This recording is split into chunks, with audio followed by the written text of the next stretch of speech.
नमस्कार, मैं अमित कुमार अजरो न्यूज़ में आप सभी का स्वागत है। दोस्तों, जहाँ तक आपने देखा होगा, जब किसी का जन्मदिन होता है, जयंती होता है, तब उनके बारे में बात की जाती है, तभी उनको याद किया जाता है।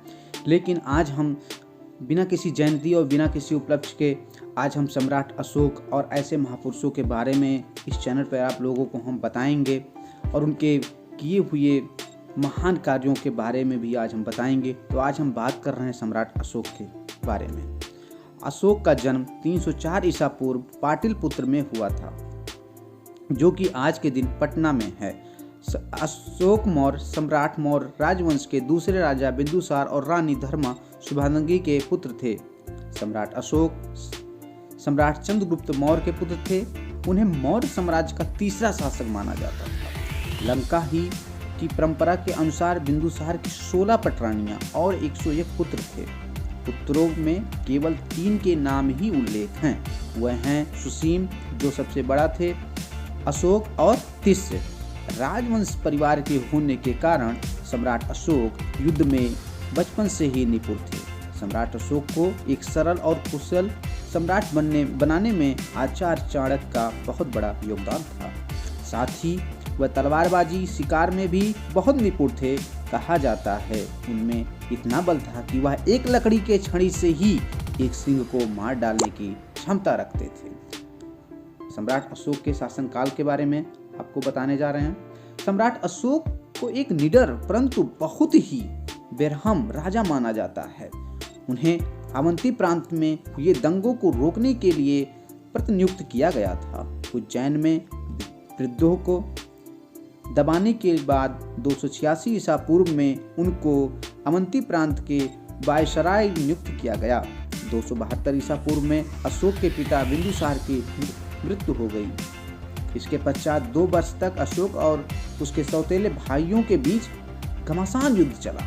2 बौद्ध प्रांत दीपवंश और महावंश के अनुसार अशोक ने सिंहासन पर कब्जा करने के लिए अपने 99 भाइयों को मार गिराया और मात्र किसको छोड़ दिया? बिट अशोक को छोड़ दिया। उसी समय 272 ईसा पूर्व में अशोक सिंहासन तो चढ़े, परंतु उनका राजाभिषेक नहीं हुआ। उनका राजाभिषेक 269 ईसा पूर्व में हुआ।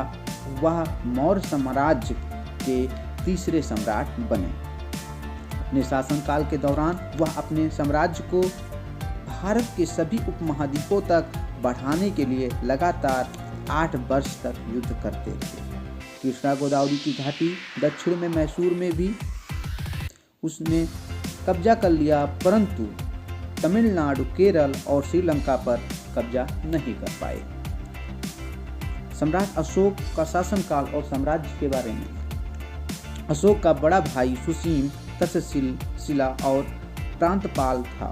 तक्षशिला में भारतीय यूनानी मूल के लोग रहते थे, इससे वह क्षेत्र विद्रोह के लिए उपयुक्त थे। सुसीम के अकुशल प्रशासन के कारण भी उस क्षेत्र में विद्रोह पनप उठा। राजा बिंदुसार ने राजकुमार अशोक को विद्रोह के दमन के लिए तक्षशिला भेजा। अशोक ने अपनी निपुणता से विद्रोह को शांत कर दिया और विद्रोह बिना युद्ध के ही खत्म हो गया। हालांकि अशोक ने के शासनकाल में भी एक बार ऐसा ही विद्रोह हुआ और उसे अशोक ने बलपूर्वक कुचल दिया। अशोक की प्रसिद्धि से उसके भाई सुसीम को उससे खतरा बढ़ गया। उसने पिता सम्राट बिंदुसार को कहकर अशोक को निर्वासन के लिए भेज दिया। अशोक निर्वासन के समय कालिंग चले गए। वहां उन्हें मत्स्य कुमारी कवयकी से प्रेम हो गया और आखिर में उन्होंने विवाह कर लिया। हाल में मिले साक्ष्यों के अनुसार अशोक ने अपनी दूसरी या तीसरी रानी बनाया था। इस बीच उज्जैन में विद्रोह हो गया। अशोक को सम्राट बिंदुसार ने निर्वासन से बुलाकर विद्रोह को दबाने के लिए भेज दिया। इस दौरान वो बौद्ध सन्यासियों के साथ रहे थे। इसी दौरान उन्हें बौद्ध विधि विधानों तथा शिक्षाओं का पता चला। जब उज्जैन में भी अपने जख्मों का इलाज करा रहे थे तो उनकी मुलाकात विदिशा की साक्य कुमारी से हुई और उन्होंने प्रेम विवाह कर लिया और उससे उनके 2 बच्चे महेंद्र और संघमित्रा हुए, जिन्होंने बौद्ध धर्म के प्रचार प्रसार करने में बहुत मदद किया। कलिंग युद्ध के बारे में और बौद्ध धर्म का अंगीकरण। सम्राट अशोक ने अपने राज्याभिषेक के 8वें वर्ष यानी 261 ईसा पूर्व में कलिंग पर आक्रमण किया था। आंतरिक अशांति से निपटने के बाद 269 ईसा पूर्व उनका विधिवत राज्याभिषेक हुआ। 13वें शिलालेख के अनुसार कलिंग युद्ध में करीब 1 लाख लोगों की हत्या कर दी गई और करीब 1,50,000 व्यक्ति बंदी बना लिए गए। सम्राट अशोक ने भारी नरसंहार को अपनी आंखों से देखा और शोक में डूब गए। इस शोक से उबरने के लिए वह बुद्ध के उपदेशों के करीब आते गए और अंत में उन्होंने बौद्ध धर्म स्वीकार कर लिया। सम्राट अशोक ने Afghanistan, Syria, Persia, Greece, Italy, Thailand, Vietnam, Nepal, Bhutan, Mongolia, China, Cambodia, Laos और बर्मा में भी बौद्ध धर्म का प्रचार किया। बौद्ध ग्रंथ दीपवंश और महावंश के अनुसार सम्राट अशोक को अपने शासनकाल के 14वें वर्ष के निगोथ नामक भिक्षु तथा बौद्ध धर्म की दीक्षा दी गई। सम्राट अशोक को अपने शासनकाल के 10वें वर्ष में सर्वप्रथम बौद्ध गया की यात्रा की थी। इसके बाद राज्याभिषेक के 20वें वर्ष लुम्बिनी की यात्रा की थी तथा लुम्बिनी ग्राम को कर मुक्त घोषित कर दिया गया था। मृत्यु।